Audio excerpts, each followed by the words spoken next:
कि ये चुनाव विधायक बनाने का चुनाव नहीं है, ये चुनाव है भाजपा के केंद्रीय नेतृत्व को, मोदी जी को, अमित शाह को एक संदेश देने का कि जिस बिहार की जनता ने आपको 202 विधायक जिताकर आपको पूर्ण बहुमत की सरकार बनाने का अवसर दिया है, एक बार उनके और उनके बच्चों के पढ़ाई, रोजगार और पलायन की चिंता कीजिए और बिहार में किसी अच्छे आदमी को मुख्यमंत्री बनाइए, किसी अपराधी को, किसी दागदार चरित्र के व्यक्ति को मुख्यमंत्री मत बनाइए। दोस्तों, मोदी और अमित शाह की इजाजत के बिना जिस बीजेपी में पत्ता भी नहीं हिलता था, ऐसा लग रहा है कि आज उस बीजेपी का पुर्जा पुर्जा बोल रहा है कि इस बीमारी का जल्द से जल्द इलाज कर दीजिए, नहीं तो जो आज हुआ है, एक दिन में दो हार आपको आगे भी अलग अलग सूरतों से मिलने को, देखने को मिलेगी। दोस्तों, एक हमारे देश की राजनीति में बात बोली जाती है, बड़ी दिलचस्प है, कि जब भी कोई बहुत बड़ा नेता होता है ना, कल्ट, जैसे इंदिरा गांधी है, जैसे राजीव गांधी है, जैसे नरेंद्र मोदी है, इनको कभी कोई बड़ा नेता, विपक्ष का बड़ा नेता नहीं हराता, ये खुद की गलतियों से हारते हैं। इंदिरा गांधी ने इमरजेंसी लगाई, राजीव गांधी ने तो खैर कई गलतियां की, शाहबानो कह लीजिए या बाकी दूसरे गलतियां उनको लेकर हुई, और डॉक्टर मनमोहन सिंह अपने दूसरे कार्यकाल में आखिरी 2-3 साल बिल्कुल भी ठीक से चीज़ों को मैनेज नहीं कर पाए, सरकार और पार्टी बिल्कुल अलग अलग दिशा में चल रही थी। और अब नरेंद्र मोदी के साथ भी ऐसा ही हो रहा है। जिस नरेंद्र मोदी और अमित शाह की टीम के लिए ये बोला जाता था कि भाई पूरी की पूरी बीजेपी पर इनका एक तरह से कब्जा है, सबसे पहले नरेंद्र मोदी और अमित शाह ने बीजेपी पर कब्जा किया, उसके बाद बीजेपी को अपने हिसाब से चलाया, उसको एक चलता फिरता चुनाव जीतने का इंजन बना दिया है। उस बीजेपी का पुर्जा साफ तौर पर गवाही दे रहा है कि ये जो कब्जा था ना, उसके अब साइड इफेक्ट सामने आ गए हैं। हर चीज के साइड इफेक्ट होते हैं, हर चीज की कीमत चुकानी पड़ती है। अब बीजेपी वही दिखा रही है। दोस्तों, आज 3 राज्यों के उपचुनाव, गुजरात का उपचुनाव, उसके नतीजे आए, बिहार के बांकीपुर के नतीजे आए, और नतीजे आए दोस्तों मध्य प्रदेश के दतिया उपचुनाव में। सिर्फ गुजरात के उपचुनाव में, गुजरात की एक सीट में उपचुनाव था, वहां बीजेपी जीती है। इसके अलावा दतिया भी बीजेपी हार गई, हालांकि वो सीट बीजेपी की थी भी नहीं, कांग्रेस नहीं जीती थी, लेकिन वो भी हार गई। और तो और जो बीजेपी का गढ़ था बिहार का बांकीपुर, वो भी बीजेपी हार गई। और दोस्तों, दोनों ही हार में एक समानता है, दोनों ही हार में बीजेपी खुद जिम्मेदार है अपनी हार के लिए। दोस्तों, दोनों ही हार में जो अमित शाह और मोदी का एक पूरा मैकेनिज्म है कि हम डिसाइड करेंगे मुख्यमंत्री कौन होगा, हम डिसाइड करेंगे उम्मीदवार कौन होगा, हम डिसाइड करेंगे कैसे प्रचार होगा, हम डिसाइड करेंगे कैसे मैनेजमेंट होगा, उसी को आप जिम्मेदार ठहरा सकते हैं। बिहार के बांकीपुर पर बहुत बात हो चुकी है, मैं इसको थोड़ा साइड रखना चाहती हूँ। मैं बात करना चाहती हूँ मध्य प्रदेश की। दोस्तों, मध्य प्रदेश का दतिया विधानसभा चुनाव बड़ा दिलचस्प है। हालांकि ये सीट कांग्रेस के पास ही थी, लेकिन इस सीट में ठीक चुनाव से पहले नरोत्तम मिश्रा, जिनको आप देख रहे हैं, वो बीजेपी के बड़े नेता हैं। 2023 में चुनाव हार गए, वो अलग बात है, लेकिन उसके बावजूद भी उन्होंने अपना मतलब दावा ठोका था। और उनके कार्यकर्ताओं ने क्या ड्रामा किया था, नेशनल हाईवे जाम कर दिया, ले लड़ाई झगड़ा, वो अपने आला कमान को सुना रहे हैं कि हमें टिकट कैसे नहीं दिया। दोस्तों, उस वक्त जब आशुतोष मिश्रा को टिकट दिया गया था बीजेपी द्वारा, तो इसको मास्टर स्ट्रोक बताया गया गटर मीडिया द्वारा, बीजेपी के पिछलग्गू एंकरों द्वारा, कि नहीं, ये तो नरोत्तम मिश्रा जैसे नेताओं को कड़ा सबक है कि पार्टी जो है वो अपने हिसाब से नहीं चलेगी, पार्टी में जो है अनुशासन चलता है। अनुशासन ऐसा चला दोस्तों कि भयानक मतलब गुटबाजी थी, कांग्रेस पार्टी में काफी गुटबाजी थी। उसके बावजूद भी घनश्याम सिंह चुनाव जीत गए हैं और अच्छे खासे मार्जिन के साथ जीते हैं। दोस्तों, 6016 वोटों से जीते हैं, ऐसा भी नहीं 1000-2000, 6016 तो बहुत बड़ा मार्जिन होता है। और तो और आशुतोष मिश्रा नंबर 2 पर रहे। दोस्तों, यहाँ पर केवल नरोत्तम मिश्रा की बात नहीं होनी चाहिए, मोहन यादव की भी बात होनी चाहिए। मोहन यादव जब मुख्यमंत्री बने हैं ना, मुख्यमंत्री बनने के बाद ये उनके नेतृत्व में दूसरा उपचुनाव हारी है बीजेपी, दूसरा उपचुनाव। मोहन यादव मुख्यमंत्री का चेहरा तो थे नहीं दोस्तों, मोहन यादव तो पर्ची वाले मुख्यमंत्री थे। उनको मुख्यमंत्री क्यों बनाया गया? क्योंकि शिवराज सिंह चौहान को एमपी से निकालना था, क्योंकि शिवराज सिंह चौहान एक बड़े क्षत्रप बन रहे थे।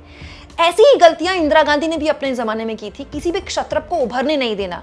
अंत में आज कांग्रेस पार्टी का यह हाल है कि उसके पास किसी भी राज्य में नेता नहीं है, जहां है वो सीधे केंद्रीय नेतृत्व को चुनौती दे देते हैं। यही हाल बीजेपी ने किया पिछले 12 सालों से। शुरुआती तौर में आप देखिए बहुत फायदे मिले बीजेपी को, क्योंकि हर जगह मोदी के नाम पर चुनाव जीता जा रहा था। लेकिन अब जो मुख्यमंत्री बनाए जा रहे हैं, उनकी राजनीतिक ताकत यह है कि वो अपनी पार्टी को एक उपचुनाव नहीं जिता पा रहे हैं, और तो और खुलेआम गुटबाजी हो रही है, उस गुटबाजी को भी मैनेज नहीं कर पा रहे हैं। दोस्तों नरोत्तम मिश्रा के बूथ तक में बीजेपी हारी है। सोचिए, नरोत्तम मिश्रा के बूथ में बीजेपी हार गई। दोस्तों हालांकि कांग्रेस पार्टी ने टिकट बहुत देरी में थोड़ा वक्त लिया, लेकिन घनश्याम सिंह को, कुंवर घनश्याम सिंह का जो स्थानीय एक स्वीकार्यता थी, उसकी वजह से उनको एक एज मिला। जीतू पटवारी ने यहाँ काफी मेहनत की, इसमें कोई दो राय नहीं, जीतू पटवारी ने यहाँ काफी मेहनत की। लेकिन दोस्तों नरोत्तम मिश्रा का टिकट काट के आशुतोष मिश्रा को टिकट देकर बीजेपी को ये लगा कि हर सीट, हर चुनाव जब मोदी के चेहरे पर लड़ा जाता है तो यहाँ भी लड़ लिया जाएगा। सोचिए, मध्य प्रदेश में भी डबल इंजन की सरकार है, बिहार में भी डबल इंजन की सरकार है, दोनों जगह आपके मुख्यमंत्री हैं। अब तो बिहार में नीतीश कुमार भी नहीं है, वहां आप उपचुनाव नहीं जीत पा रहे, यहां आप उपचुनाव नहीं जीत पा रहे, जबकि उपचुनाव के लिए कहा जाता है कि यहां जो लोकल मशीनरी है बहुत प्रभावी होती है। यह बताता है कि मोदी अमित शाह का जो पूरे स्ट्रैटेजी है ना, कि अचानक से कोई ऊपर से कोई उम्मीदवार आ जाएगा फिर वो चुनाव जीत जाएगा, ये हमेशा काम नहीं करती है। और खास तौर पर तब तो बिल्कुल कमजोर पड़ जाती है वो पकड़, जब धीरे धीरे आपको उस पकड़ बनाए हुए वक्त हो गया। अब इस पकड़ को 12 साल हो गए ना, तो 12 साल पे पकड़ कोई भी हो थोड़ी कमजोर तो पड़ती है ना, आदमी थोड़ा तो छटपटाता है ना। नरोत्तम मिश्रा ने बगावत करके, भले ही अपने टिकट हासिल ना किया हो, लेकिन बगावत करके उन्होंने पार्टी आलाकमान को एक साफ संदेश दे दिया कि देखिए मुझे टिकट नहीं दिया तो जिसको आपने दिया वो भी नहीं जीता। तो ये एक बहुत चिंताजनक बात है बीजेपी के लिए। अब आ जाते हैं बिहार में। बिहार के तो क्या ही कहने दोस्तों, मतलब प्रशांत किशोर ने तो गजब कर दिया। 20,000 मार्जिन से जीते हैं प्रशांत किशोर। प्रशांत किशोर जिस बांकीपुर से जीते हैं वो बीजेपी का गढ़ है। 1995 से बीजेपी यहां कभी नहीं हारी।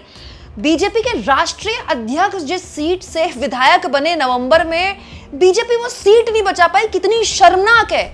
मुख्यमंत्री ने यहां प्रचार किया, सारे मंत्रियों ने यहां प्रचार किया, सारे नेताओं को झोंक दिया बीजेपी ने। और बीजेपी के लिए कहा जाता है कि बीजेपी चुनाव लड़ती है तो ठोक बजा के लड़ती है, उसके बावजूद भी प्रशांत किशोर जीत गए। इसकी बहुत सारे वजह है। और जिस तरह से प्रशांत किशोर की जीत के बाद जश्न मनाया जा रहा है सड़कों पर, उससे एक बात साफ होती है दोस्तों कि नीतीश कुमार को हटाकर सम्राट चौधरी को मुख्यमंत्री भले ही बना दिया गया। देखिए, दोनों ही राज्यों में एक समानता है, ना तो सम्राट चौधरी के नाम पर बिहार में बीजेपी जीती थी, ना ही मध्य प्रदेश में मोहन यादव के नाम पर जीती थी। दोनों को बनाया गया, दोनों के ऊपर पार्टी आलाकमान का हाथ था। सम्राट चौधरी के मुख्यमंत्री बनने के बाद यह उनका पहला उपचुनाव था, वो नहीं जिता पाए, ठीक है। और इसके अलावा सम्राट चौधरी जब से मुख्यमंत्री बने बहुत सारी चीजें हो रही है, वो मैनेज नहीं कर पा रहे हैं। बिहार में 20 जुलाई के बाद जंतर मंतर में जो आंदोलन, संसद मार्च में जो पुलिस की बर्बरता हुई, उसके बाद कई बार छात्र सड़क पर उतरे, ऑर्गेनिक तरीके से सड़कों पर भीड़ उमड़ी। मतलब मुख्यमंत्री रहते हुए सम्राट चौधरी मतलब फेल कर गए उसको मैनेज करने में। और तो और बिहार इकलौता राज्य था जहां AK-47 निकल गई दोस्तों। बिहार में अखबार में फोटो छाप दी गई प्रदर्शनकारियों पर। और इसके अलावा भी भाई संगठन के लिहाज से देखें तो बहुत सारे फ्रैक्शंस हैं जिसमें सम्राट चौधरी अभी समझ नहीं पा रहे कि प्रशासन कैसे चलाना है, तब जबकि वो डिप्टी CM रहे हैं। ये बताता है कि आपको ऊपर आलाकमान कुर्सी दे सकता है, लेकिन उस कुर्सी को सही तरीके से आप अपने हिसाब से संभालें, ये जरूरी तो नहीं है दोस्तों। इसमें एक और नाम मैं ऐड करना चाहती हूँ, राजस्थान के मुख्यमंत्री भजन लाल। उनको लेकर भी इतनी नाराजगी है। ऐसे में डायरेक्ट विपक्ष का जो भी नेता होगा, जो टफ फाइट देगा, वो जीत जाएगा। प्रशांत किशोर ने भी यही दिखाया और मध्य प्रदेश के दतिया में भी यही देखने को मिला। दोस्तों आप इसको किस तरह से लेते हैं? दोनों ही राज्यों में, दोनों ही सीटों में केंद्रीय आलाकमान ने हरी झंडी दी। दोस्तों बांकीपुर में तो एक उम्मीदवार ने नॉमिनेशन फाइल कर दिया, उनका टिकट काटा गया, फिर नए उम्मीदवार को उतारा गया कि भाई प्रशांत किशोर उम्मीदवार हैं तो भाई तगड़ा उम्मीदवार होना चाहिए। उसके बावजूद भी बीजेपी हार गई।